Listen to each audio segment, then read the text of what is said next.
185,000 soldados no pudieron derrotar a este ángel.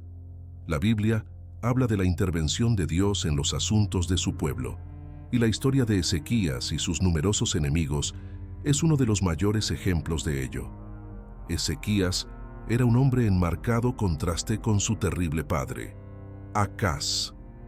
Durante su reinado de 29 años, se le concedió el inusual honor de hacer lo recto ante los ojos del Señor, tal como su predecesor David. En el tercer año del reinado de Oseas, hijo de Ela, rey de Israel, comenzó a reinar Ezequías, hijo de Acaz, rey de Judá. Tenía 25 años cuando comenzó a reinar y reinó 29 años en Jerusalén.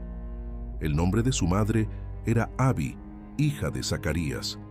Hizo lo recto ante los ojos del Señor, conforme a todo lo que había hecho su padre David. Segunda de Reyes, capítulo 18, verso 3. Ezequías fue uno de los pocos reyes que apoyó lugares elevados de culto. También derribó los postes sagrados de acera y destruyó la serpiente de bronce que Moisés había creado siglos antes, conocida como Neustán, que significa imagen de bronce. Números, capítulo 21, versos 8 y 9. Entonces el Señor dijo a Moisés: «Hazte una serpiente de bronce y colócala sobre un asta. El que sea mordido y la mire, vivirá». Moisés hizo una serpiente de bronce y la colocó sobre un asta. Cuando alguien era mordido por una serpiente y miraba la serpiente de bronce, quedaba vivo. Qué lástima que este objeto que Dios usó para liberar al pueblo se convirtiera en fuente de adoración. Por estas y otras razones, Ezequías es considerado un rey que se destacó y estuvo por encima de otros reyes en su apego a los mandamientos de Dios. Segunda de Reyes, capítulo 18, versos 4 y 5. Quitó los altares idólatras, quebró las columnas sagradas, cortó los postes sagrados y desmenuzó la serpiente de bronce que Moisés había hecho, porque hasta entonces los israelitas le habían quemado incienso. Ezequías confió en el Señor, Dios de Israel. No hubo nadie como él entre todos los reyes de Judá, ni antes ni después de él. Después de leer acerca de la infidelidad y los actos atroces de muchos reyes de Israel y Judá, el reinado del rey Ezequías fue un alivio. Su reinado fue un testimonio de su fidelidad a los mandamientos de Dios. Prosperó donde quiera que fue, porque el Señor estaba con él. Segunda de Reyes, capítulo 18, versículos 6 y 7. Ezequías se adhirió al Señor, no se apartó de él y obedeció los mandamientos que el Señor había dado a Moisés. Y el Señor estaba con él. Tuvo éxito en todo lo que hizo. Se rebeló contra el rey de Asiria y dejó de someterse a él. En el año cuarto del reinado del rey Ezequías, que era el año séptimo de Oseas, hijo de Ela, rey de Israel, Salmanasar, rey de Asiria, marchó contra Samaria y la sitió. La tomaron después de 3 años, es decir, Samaria fue tomada en el año sexto de Ezequías, que era el año noveno de Oseas, rey de Israel. El rey de Asiria deportó a los israelitas a Asiria y los estableció en Hala, en Gozán, junto al río Abor, y en las ciudades de los medos, porque no obedecieron la voz del Señor su Dios, sino que violaron su pacto. No oyeron ni hicieron todo lo que Moisés, siervo del Señor, había ordenado. En el año 14 del reinado del rey Ezequías, Sennacherib, rey de Asiria, atacó todas las ciudades fortificadas de Judá y las capturó. Entonces Ezequías, rey de Judá, envió un mensaje al rey de Asiria en Laquis: «Me he equivocado, apártate de mí, y pagaré todo lo que me pidas». El rey de Asiria exigió a Ezequías, rey de Judá, 300 talentos de plata y 30 talentos de oro. Entonces Ezequías le dio toda la plata que se encontró en el templo del Señor y en los tesoros del palacio real. En aquel tiempo, Ezequías tomó el oro con que había cubierto las puertas y los marcos del templo del Señor y se lo dio al rey de Asiria. El sucesor de Salmanasar, el conquistador de Israel, fue el rey asirio contra el cual Ezequías tendría que luchar. Desafortunadamente para Judá, las cosas no salieron según lo planeado. Sennacherib atacó y conquistó todas las ciudades fortificadas de Judá, dejando solo Jerusalén. Fue en este punto que Ezequías pudo haber llegado a la conclusión de que había calculado mal la situación. Ya había admitido ante Sennacherib que había actuado mal y había ofrecido un rescate para evitar que su pueblo sufriera el mismo destino que Israel. La demanda era enorme y Ezequías envió toda la plata y el oro que pudo encontrar, incluso despojando el oro del templo. Sin embargo, las cosas estaban a punto de empeorar. Dios rodeó a los asirios alrededor de Jerusalén para probar la fe de Ezequías y demostrar su propio poder a su pueblo. Sennacherib no creía que el rescate de Ezequías fuera suficiente, pero buscaba una razón para atacar Jerusalén de todos modos. El rey asirio envió una delegación y un ejército masivo a Jerusalén para exigir la rendición de la ciudad.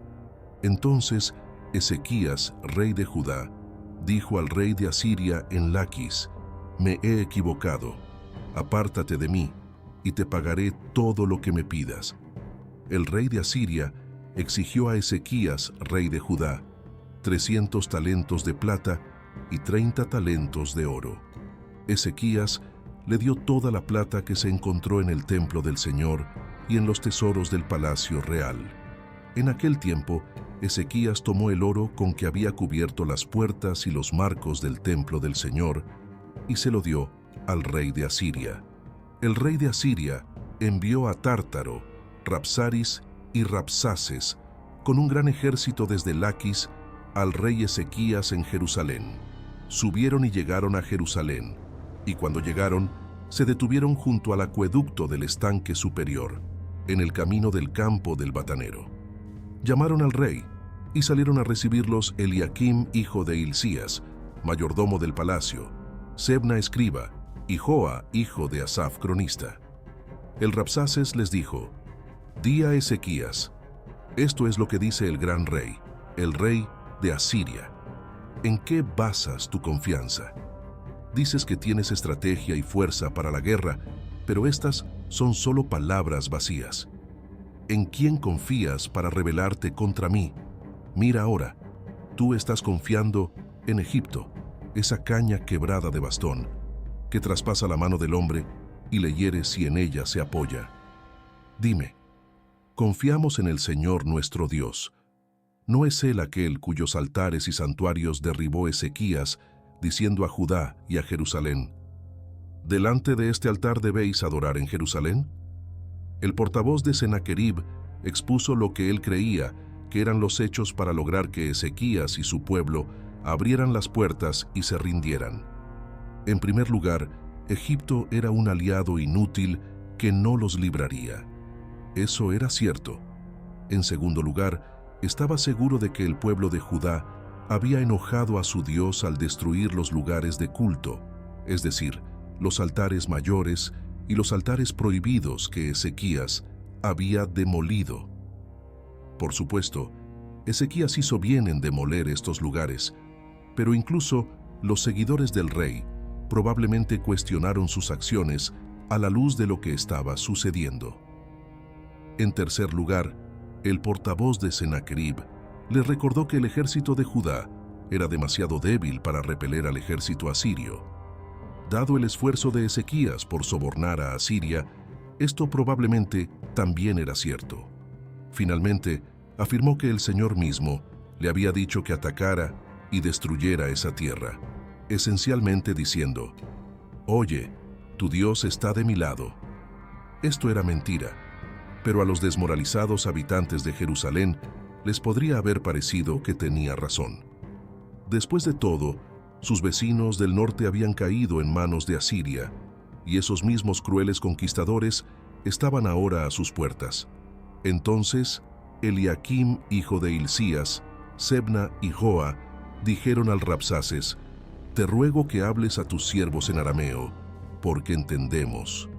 No nos hables en hebreo, delante del pueblo que está sobre los muros. Pero el Rabsaces dijo: Mi señor me envió solo a tu señor y a ti, y no también a los hombres que se sientan en las murallas, que como tú tendrán que comer sus propios excrementos y beber su propia orina. Entonces el Rabsaces se levantó y gritó en hebreo: Oíd la palabra del gran rey, el rey de Asiria. Esto dice el rey: No dejéis que Ezequías os engañe. Él no os podrá librar de mi mano. Que Ezequías los persuada a confiar en el Señor cuando dice: El Señor ciertamente nos librará de esta ciudad en manos del rey de Asiria. La petición de los tres hombres de que las negociaciones se llevaran a cabo en arameo en lugar de hebreo tenía como objetivo proteger a los oyentes en las paredes de las amenazas, pero al portavoz asirio no le importó. Quería que todos temieran el ultimátum de su rey. El pueblo hebreo, de la manera más repulsiva imaginable, les advirtió que no creyeran las promesas hechas por Ezequías sobre la intervención del Señor para salvarlos. ¿Hasta cuándo el pueblo de Judá seguiría confiando en su rey a la luz de esta diatriba? No escuchen a Ezequías, dijo el rey de Asiria. Haced las paces conmigo y entréguense a mí. Cada uno de vosotros comerá de su vid y de su higuera y beberá agua de su propia cisterna, hasta que yo venga y os lleve a una tierra como la vuestra, tierra de grano y de vino nuevo, tierra de pan y viñas, tierra de olivos y miel. Escoge la vida y no la muerte. No escuches a Ezequías, porque te engaña cuando dice: El Señor nos librará. Segunda Reyes capítulo 18, versos 31 y 32. El portavoz ofreció al pueblo paz y prosperidad a cambio de su rendición. Estas palabras podrían sonar atractivas para el pueblo de Jerusalén, que estaba a punto de ser sitiado y aislado del resto del mundo. Los asirios también declararon inequívocamente que la deportación a una tierra similar a la suya era parte del acuerdo. Prometieron una tierra de grano y vino nuevo, olivares y miel. De la misma manera, Satanás tienta a los creyentes con ofertas tentadoras, pero el pecado nunca cumple todas sus promesas. ¿Han librado los dioses de alguna nación su tierra de la mano del rey de Asiria? ¿Dónde están los dioses de Hamat y de Arpad? ¿Dónde están los dioses de Sepharvaim, de Jena y de Iva? ¿Han librado a Samaria de mi mano? ¿Todos los dioses de estas naciones podrían salvar su tierra de mi mano? ¿Cómo, pues, librará el Señor de mi mano a Jerusalén? Pero el pueblo guardó silencio y no respondió palabra, porque el rey había ordenado: no le respondáis. Entonces Eliaquim, hijo de Hilcías, mayordomo del palacio, junto con el escriba Sebna y el cronista Joa, hijo de Asaf, vinieron a Ezequías con sus ropas rasgadas y le contaron las palabras del Rabsaces. Tundun Reyes, capítulo 18, versos 33 al 37. El discurso concluyó con varias preguntas retóricas, cuya esencia era que los dioses de las naciones no habían librado a sus seguidores de las garras del rey asirio, ni el Señor salvaría a Jerusalén. Furiosos por este encuentro, los hombres de Ezequías regresaron ante el rey con las ropas rasgadas por la angustia. Cuando el rey Ezequías oyó esto, rasgó sus vestidos, se cubrió de cilicio y entró en la casa del Señor. Entonces envió a Eliaquim, mayordomo del palacio, al escriba Sebna y a los principales sacerdotes, todos vestidos de cilicio, al profeta Isaías, hijo de Amós. Ellos le dijeron: Esto dice Ezequías: Este es un día de angustia, de reprensión y de afrenta, como cuando los niños están a punto de nacer y no hay fuerzas para dar a luz. Tal vez el Señor, tu Dios, escuche todos tus pensamientos del Rabsaces, a quien tu Señor, el rey de Asiria, envió para burlarse del Dios viviente y reprenderlo por las palabras que escuchó el Señor tu Dios. Ora, pues, por el remanente que aún sobrevive. Cuando el rey Ezequías escuchó el informe, hizo lo que hicieron sus hombres, rasgó sus vestidos y buscó a Dios.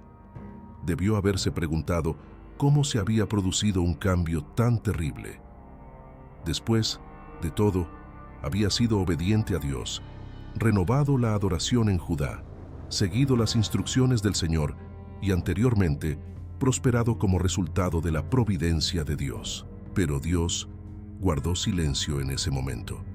La historia sirve como un buen recordatorio de que la fidelidad a Dios no te protege de la adversidad, pero te prepara para esos desafíos. Estarás mejor equipado para enfrentar los problemas y el sufrimiento si vives tu vida desde una perspectiva divina, confiando en Él tanto en los buenos como en los malos momentos. También tendrás la oportunidad de presenciar a Dios en acción. El rey Ezequías entró al templo del Señor para adorar a pesar de su angustia. Además, hizo algo que habían hecho muchos de sus predecesores. Envió una delegación cubierta de cilicio para buscar una palabra del Señor a través del profeta Isaías. Le explicaron la terrible situación de Judá al profeta de Dios y le informaron que el jefe asirio había venido para burlarse del Dios vivo. Entonces los siervos del rey Ezequías vinieron a Isaías, e Isaías les dijo: «Di a tu señor, esto dice el Señor, no temas por lo que has oído, aquellas palabras con las que blasfemaron los siervos del rey de Asiria. Yo, escucha, cuando oiga cierto informe, le haré querer volver a su país, y allí le haré morir a espada». Isaías ya sabía todo esto porque Dios lo sabía. Como resultado, les dio a los siervos un mensaje a Ezequías que comenzaba con la orden de no temer. Este mandamiento aparece con frecuencia en la Biblia. Es la manera que tiene Dios de calmar a su pueblo, infundirles confianza y asegurarles que Él tiene todo bajo control. Puedes confiar en mí. El Señor no solo escuchó las palabras blasfemas del Rabsaces, sino que también planeó responder a ellas. En lugar de derrotar a Jerusalén, el rey Senaquerib regresaría a su tierra y moriría a espada. Cuando oyó que el rey de Asiria había abandonado Laquis, regresó y encontró al rey peleando contra Libna.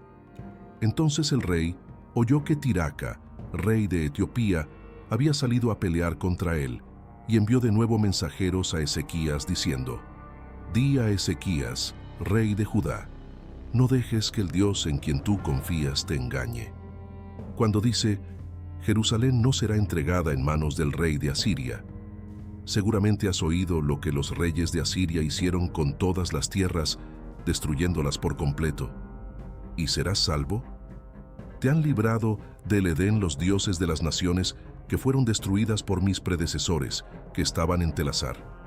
El rey de Hamat, el rey de Arpad y los reyes de las ciudades de Sepharvaim, Jena e Iba.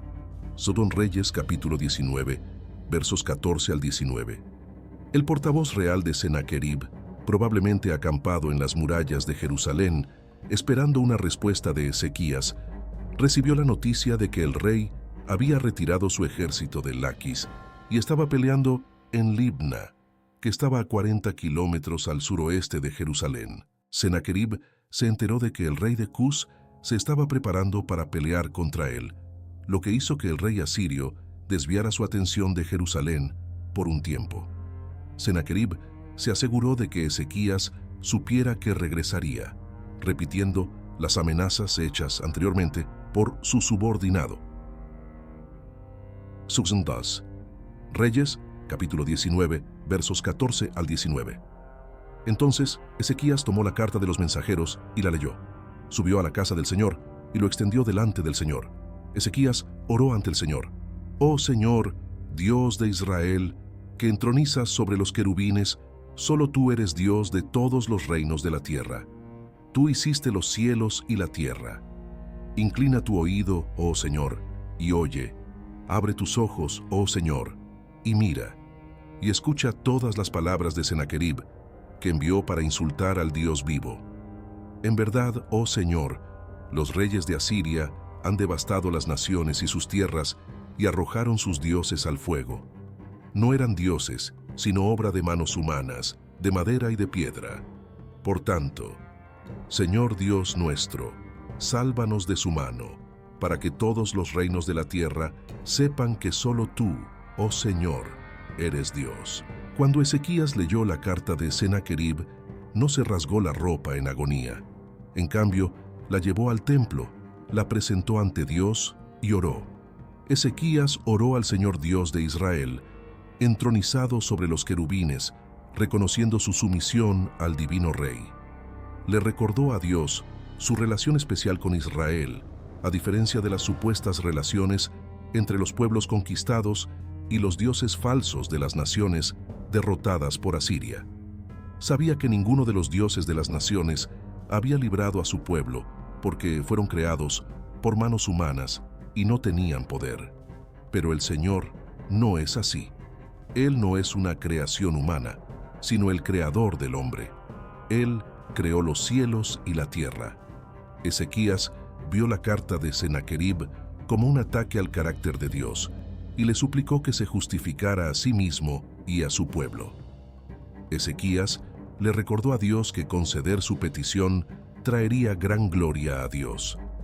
Esta oración sirve como modelo para los creyentes con problemas. Entonces Isaías, hijo de Amós, envió un mensaje a Ezequías diciendo: Esto dice el Señor, Dios de Israel: He oído tu oración acerca de Sennacherib, rey de Asiria. Esta es la palabra que el Señor ha hablado contra él. La virgen hija de Sión te desprecia y se burla de ti. La hija de Jerusalén mueve su cabeza detrás de ti. ¿Contra quién alzaste tu voz y alzaste tus ojos con orgullo a tus mensajeros? Insultaste al Señor y dijiste: Con mis numerosos carros he subido a las cumbres de los montes, a las cumbres más altas del Líbano. Corté tus cedros más altos, lo mejor de tus pinos. Llegué a sus rincones más lejanos, a lo mejor de sus bosques. Cavé pozos en tierras extranjeras y bebí su agua. Con las plantas de mis pies sequé todos los arroyos de Egipto. ¿No habéis oído que hace mucho tiempo lo ordené? En los días de antaño lo planeé. Ahora lo he revelado, que convertiréis las ciudades fortificadas en montones de piedras. Sus habitantes, sin poder, están desanimados y avergonzados. Son como plantas en el campo, como brotes verdes, como hierba en los tejados, marchitos antes de que crezcan. Llegado a mis oídos, pondré mi garfio en tu nariz y mi freno en tu boca, y te haré volver por donde viniste. Dios escuchó a Ezequías y respondió una vez más a través de Isaías. Sennacherib fue ridiculizado con una respuesta poética que ensalzaba la soberanía de Dios sobre las naciones. El rey asirio no solo se burló de Judá y su rey, sino que también blasfemó contra el Dios de Israel. Aunque Sennacherib asumió arrogantemente su propio liderazgo y tal vez abrió su camino a través de muchas naciones, no tenía idea de que sus victorias estaban preordenadas por Dios como parte de su plan a largo plazo. Por lo tanto, el rey asirio era simplemente un peón en el reino de Dios. Sennacherib no podía hacer ningún movimiento ni tener un pensamiento particular del que Dios no fuera consciente, incluido cualquier enojo dirigido al Señor. Sennacherib, a su vez, descubriría lo insignificante que era cuando Dios lo arrastró de regreso a Asiria. Esto te servirá de señal, Ezequías. Este año comerás lo que crece por sí mismo, y el segundo año lo que crece de él. Pero en el tercer año, siembra y cosecha, planta viñas y come su fruto. Uno más. Una vez, el remanente de la casa de Judá que sobreviva echará raíces hacia abajo y dará fruto hacia arriba, porque de Jerusalén saldrá un remanente, y del monte Sión un grupo de sobrevivientes lo logrará. 2 Reyes, capítulo 19. versos 29 al 31. Dios dio palabras de consuelo a un rey y a su pueblo que enfrentaban un asedio y una hambruna inevitables. El pueblo de Jerusalén no podía salir de los muros para plantar, pero la señal de Dios para Ezequías fue que el pueblo de Jerusalén comería las semillas que crecieran por sí mismas. Durante los siguientes 2 años podrían sembrar y cosechar, plantar viñedos y comer sus frutos. En el tercer año, Judá no sería destruida. Un remanente sobreviviría, daría fruto y abandonaría los muros de Jerusalén, porque el Señor es celoso de su gloria y de su pueblo del pacto. Por tanto, esto dice el Señor acerca del rey de Asiria: no entrará en esta ciudad, ni disparará aquí flechas, ni vendrá delante de ella con escudo, ni levantará contra ella baluarte. Por el camino que vino, él volverá. No entrará en esta ciudad, declara el Señor. Yo defenderé esta ciudad y la salvaré, por amor a mí y a mi siervo David. Segunda Reyes, capítulo 19, versos 32 al 34. Dios defendería a Jerusalén contra Sennacherib. Lo haría por amor a sí mismo y por amor a su siervo David. Dios no permitiría que un rey inexperto frustrara sus planes. También cumpliría su promesa a David de mantener a uno de sus descendientes en el trono de Jerusalén para siempre. Promesa que culminaría en el reinado de Jesucristo, nuestro Señor. Esa noche, el ángel del Señor salió y mató a 185,000 en el campamento asirio. Cuando la gente se levantó a la mañana siguiente, allí estaban todos los cadáveres. Entonces Sennacherib, rey de Asiria, partió y regresó a su casa y se quedó en Nínive. Mientras adoraba en el templo de su dios Nisroch, sus hijos Adramelech y Sarecer lo mataron a espada y huyeron a la tierra de Ararat. Y a Saradón, su hijo, sucedió en su lugar como rey. Según Reyes, capítulo 19, versículos 35 a 37. Solo fue necesario un golpe del ángel del Señor para liberar a Ezequías de su enemigo. 185,000 soldados asirios murieron instantáneamente. De repente, Sennacherib se vio obligado a regresar a casa sin su ejército. Más tarde, mientras adoraba en el templo de su dios Nisroch, sus propios hijos lo asesinaron. El rey asirio, al igual que el filisteo Goliat, desafió al Señor al no proteger a Jerusalén, pero al final, el Dios de Sennacherib no pudo proteger a su devoto seguidor, ni siquiera en su propio templo. ¿Qué piensas sobre esto? Comparte con nosotros. Recuerda darle me gusta y compartir este video con tu iglesia para ayudar a que la palabra de Dios llegue a más personas. Que Dios te ilumine y bendiga.